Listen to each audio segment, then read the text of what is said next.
Hello everybody, SlimKirby here. Welcome back to Let's Play Fire Emblem Path of Radiance. This is part 98, getting very close to part 100, and this is also the third part of chapter 23. Remember, there are going to be 5 videos for this chapter, so yeah, we're about halfway done about now. So, over here is where you need to be, in my opinion, the most observant of where you are, because there are quite a few traps over here. There's one trap right south of that barricade that we're all around right now.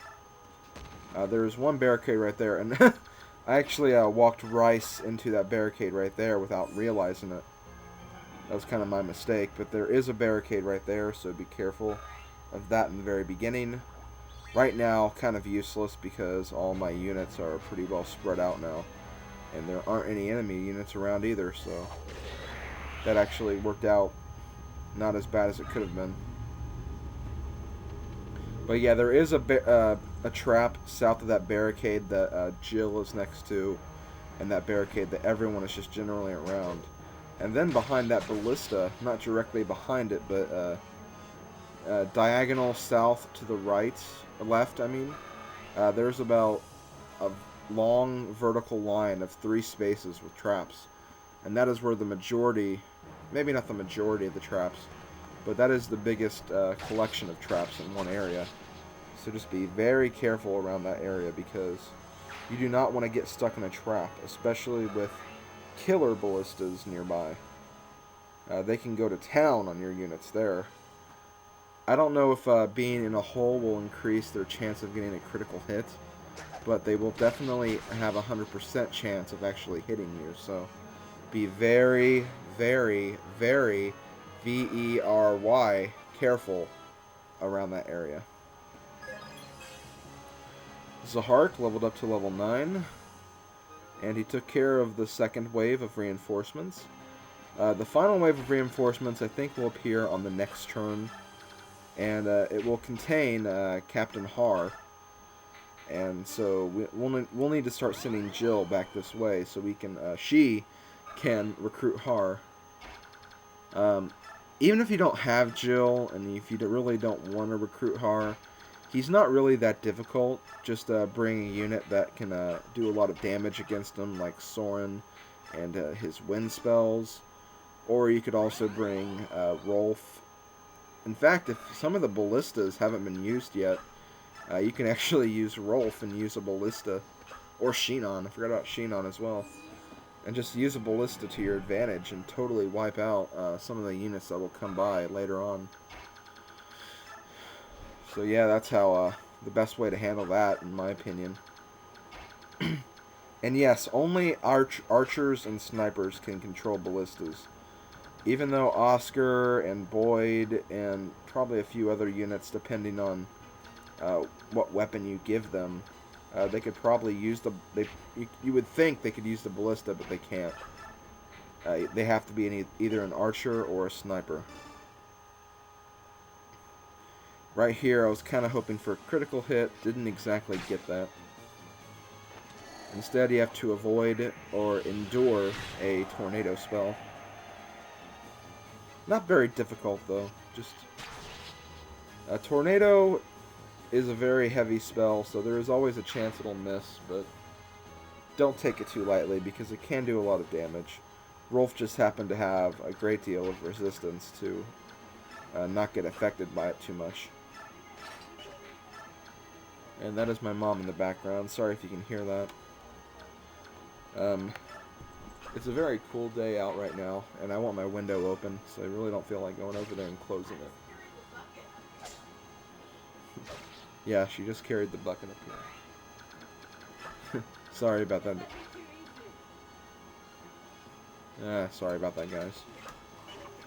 I'm just trying to get this recording done. I probably should have went to a different room or something.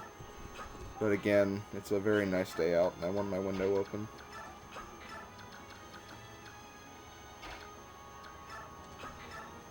So, I haven't been doing that much as of late. Just trying to think about how to go with my projects. And I've also been playing a few other games here and there. Right now, 2 games I'm playing in particular. I'm playing a lot of Mega Man games, classic NES Mega Man games. I never owned an NES, so I can never actually play those games. But I got the anniversary collection for the PS2, and I really love that collection. I mean, you get to play all those classic games. Although I will say something about Mega Man, hard as hell. I mean, I swear, Mega Man games, those are hardcore difficulty at the highest level. I mean, those games are so hard, you will want to, maybe not kill yourself, but you will want to hurt yourself in the head, because those games are very, very difficult. You don't really even know how difficult if you haven't played them before. I mean, you really have to be hardcore good at those games if you want to beat them. I could never be. I haven't beaten a single Mega Man game. I've gotten close to beating Mega Man 1 and Mega Man 3, but like I got stuck at 2 specific points, so I couldn't continue. And then I've also been playing Need for Speed Underground, a game that Sitarman 345 kind of turned me on to. It's a very interesting game. Not really my type of racing game, especially when I first got the game. I played it for like 1 day, and then I put it away and never played it again. But since Sitarman 345 has been playing it a lot lately and also doing a Let's Play on the game, it kind of interested me to, excuse me, it kind of drew me to picking up the game again. And it's actually pretty fun. It's difficult because the controls aren't like Mario Kart or other racing games I'm used to, so very difficult game, kind of challenging, and it's also kind of fun as well. So I've been playing that a lot lately as well. Now right here I had to make a little cut right here because I was experiencing a lot of recording lag. Not really with the recording, but with the I had Skype open again around this time, so it was kind of lagging the recording. So I had to make a stop and then just turn off Skype. So that's why there are a few pieces of missing footage here and there, because this footage was kind of laggy. So okay, I also had to get rid of some footage at the very end though, because it didn't fit in the video time. So that's also why I kind of cut some footage out for this video. And also, I'm sorry for the me talking so lightly earlier. Again, I kind of wanted to keep it quiet while my parents were doing whatever they were doing. And I'm sorry that they were making noise in the background as well, so I'm sorry about that, guys. But don't worry, things should be back to normal now. Things are pretty quiet, so I can actually record the rest of this video. We're about done, though. Now, I believe at the end of this turn, you get some reinforcements. They won't do anything until you reach a specific point on the map, but they will come here, so keep that in mind. Wait till all these stupid ballistas go. Now, I was actually worried right there.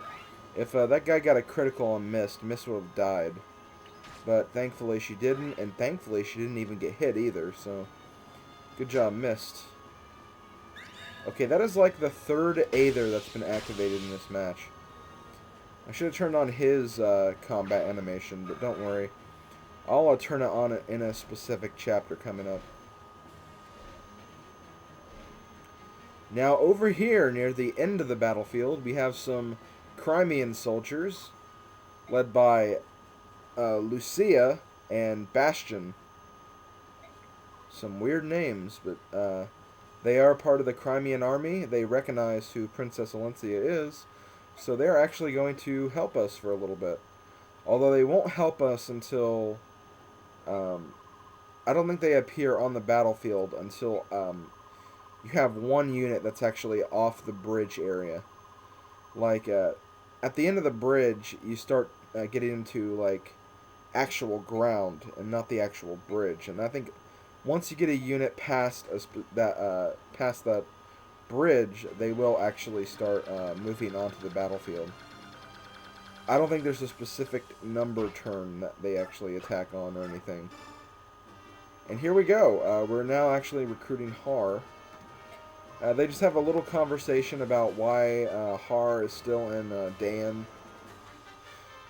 And Haar is actually aware that it wasn't the Crimean army's fault that led to the destruction of General Shiram, aka Jill's father. So he is going to recognize Jill as his new commander, or whatever.